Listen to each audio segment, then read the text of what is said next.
All martial artists understand that the hips drive your strikes, but twisting or rotating the hips is not the right mental cue. Yes, we do need to access rotational power, but we do not need to overemphasize the twist in the core. The circular motion is a byproduct of our movement, not the initiator. Form follows function, not the other way around.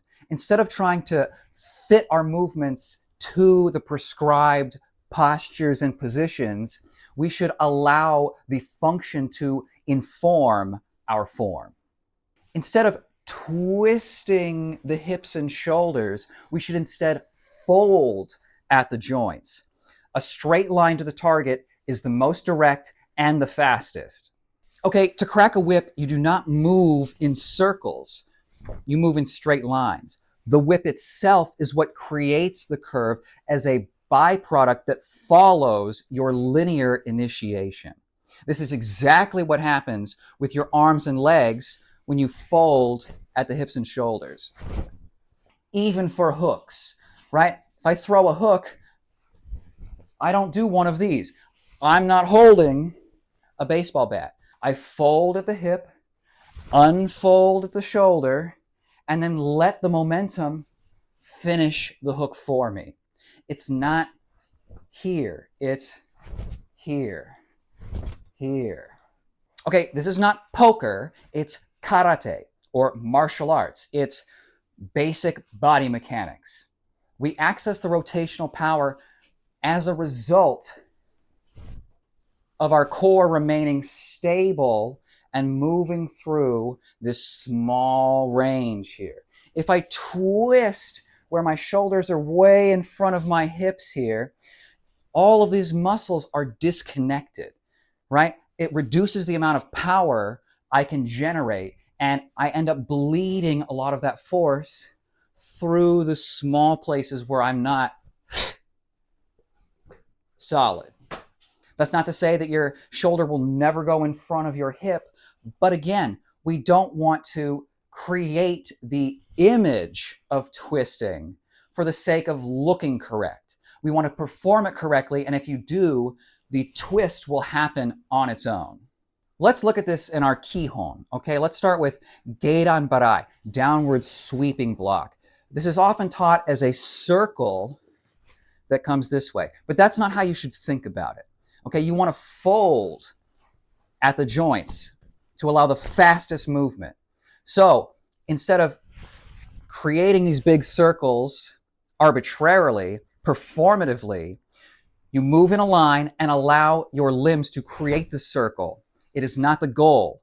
It is just an after product.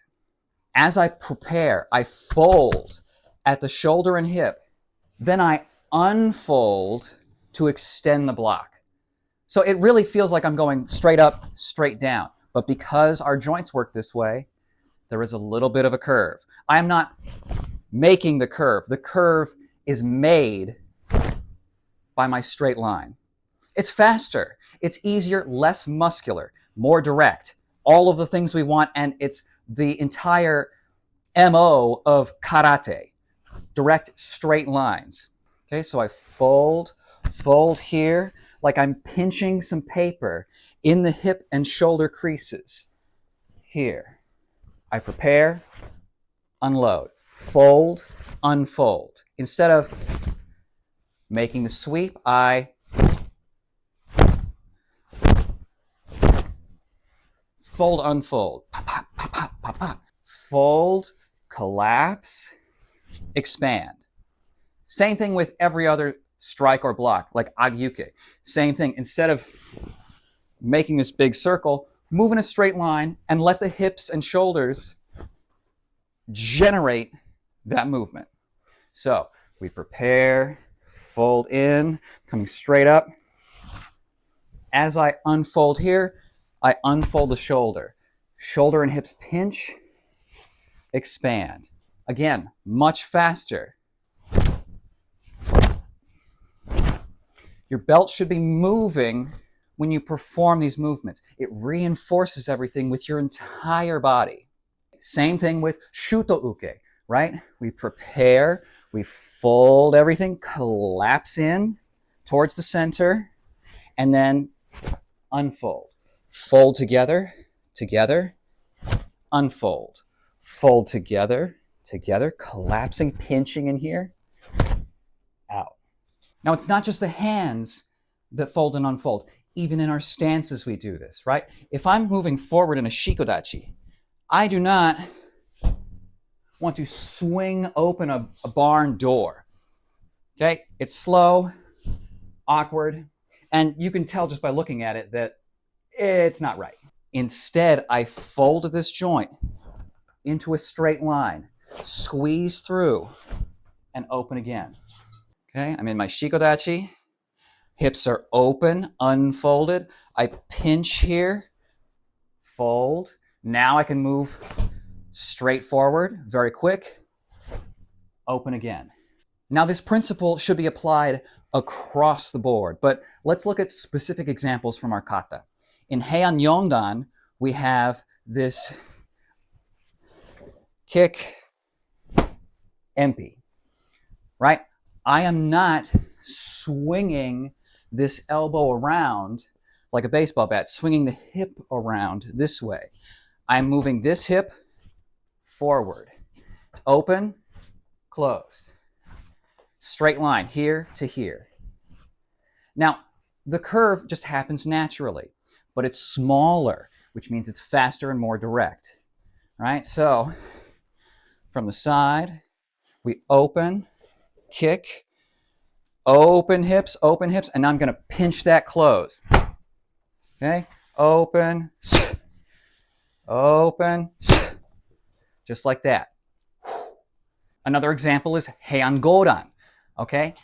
Towards the middle of the kata, we have this movement where we come all the way around, gate on, and up.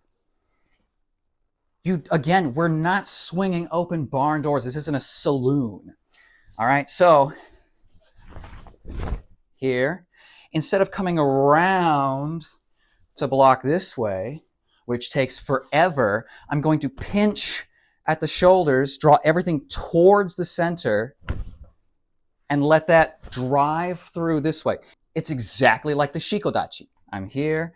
Now, as I come around, I'm going to get as close to my body as possible. Fold in. This will make the tightest circle and will spin me around the fastest, right? Ice skaters don't spin like this. They draw everything in and they spin faster.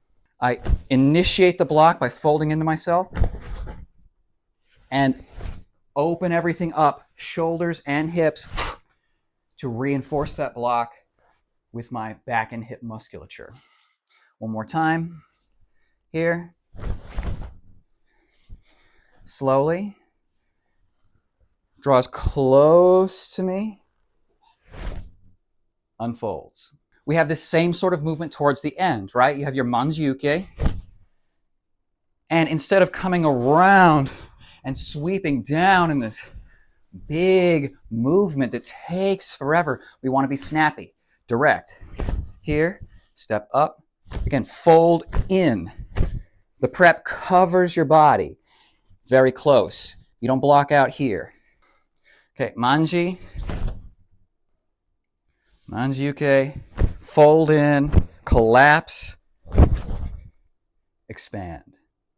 Much more direct, slimmer, looks aesthetically better, is faster, which will get you points in tournaments or when you're grading. Right, let's compare these two. Or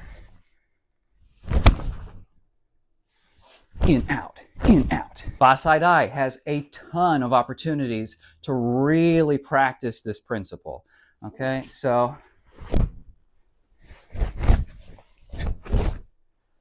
that block, when we turn around, we don't want to swing around. Again, same thing. Fold in, make yourself small, and then come out with the block. So here I draw the hikite hand back close to my body. The other follows very close. And then as I fold into this hip, that brings the uchi-uke into position. Okay, same thing later on, right? We have this section here. Boom. I am folding into this hip. Fold, fold, fold. So instead of pushing myself down, I just drop. Like I'm jumping and catching myself that way. Okay? Here, fold. Now this hip is going to fold open. Now the hip is going to fold in, and at the elbow, we're going to fold in. So I'm not overdoing the soto uke here. It's too much. If I need to block this far away from my body, it was already going to miss me, right? I don't need to block up here, out here. I only need to block here, here. That's it. If you miss by an inch or you miss by a mile, you missed.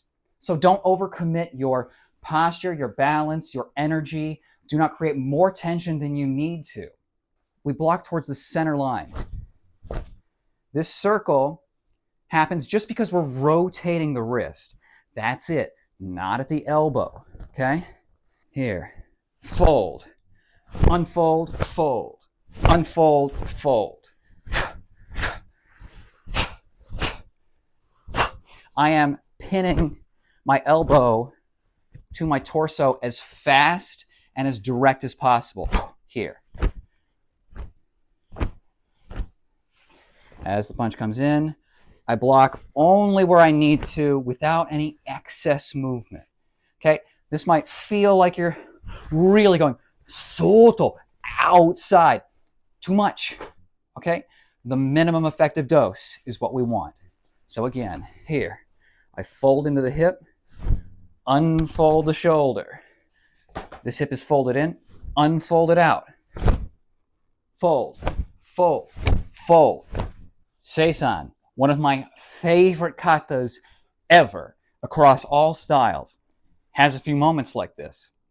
Particularly after we've come forward and we draw back, kansetsugeri, turn, shote. Okay, a lot of folding happens there. I'll show you from the back. So, here, draw neko ashitachi, up, kansetsugeri, step over. I'm going to fold everything in. This shoulder and elbow fold in this way. This arm folds into my pocket here. My hips fold. As I bring that block out, the unfolding is what moves my arm. I do not sweep my arm with my very small arm muscles. I use my hips. Drawing neko ashitachi, kansetsugeri, fold, unfold. Fold everything, unfold. Same principle across the board. Okay, after the shote,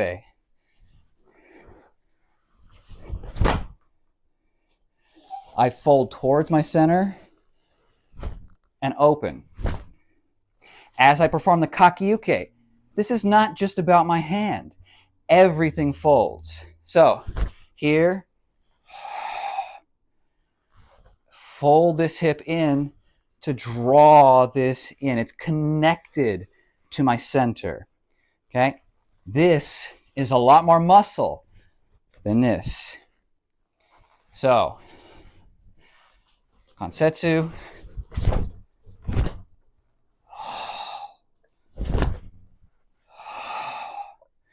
Fold, unfold, fold. Another really great example, chaten yaraku sanku. Okay, we have done our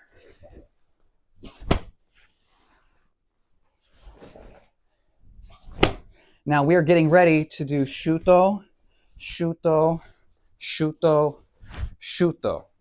Okay, but you have to move in this arc. It feels a little awkward. It feels slow, unless you fold. So, empty, I prepare. Again, I'm folding across my center here, not coming around. Here.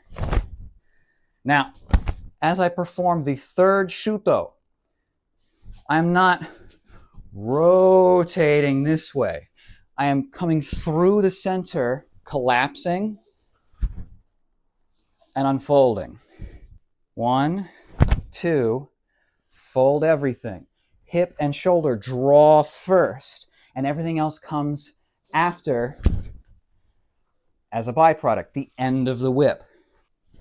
Shuto 1, Shuto 2, Shuto 3, Shuto 4. Fold, fold, fold. Always, always, always, always. You're either folding, unfolding, or at one of the endpoints. Here, here. That's it. Now, some very basic exercises I incorporate into my basics, into my warm-up, are these folding movements. So I will take a Zenkutsudachi forward stance and just fold as far as is comfortable until I hit some sort of anatomical stopping point, right? I'm not, again, overemphasizing it to be teacher's pet. Just do enough. Fold until your hips are square, or maybe a little bit past to really rotate here, and then unfold. I'm using my glutes to press out. And then I sort of fall in to this hip as I press with the opposite glute. Press open, press close. Press open, press close. Fold, unfold, press forward, press out. It really feels like I'm opening with my hip. I really feel it deep in those glute rotators. Here. One of the movements I perform in my daily flexibility and mobility routine is a hip press that simulates this sort of movement, really isolates down to the glute. So you can grab blocks here. I'm in a 90-degree position, roughly. And what I'm going to do is I'm going to fall forward and crease at the hip, stretch that glute on the back side. And then I'm going to, using my leg, not arching up, not pushing with my arms, pushing with my leg, I open, fold, press away, fold forward, press away. It's very small. You might not feel like you're really working a ton, but when you get it right and you get your full range, your full fold, and you push using only those glute rotators, you will feel it very deep.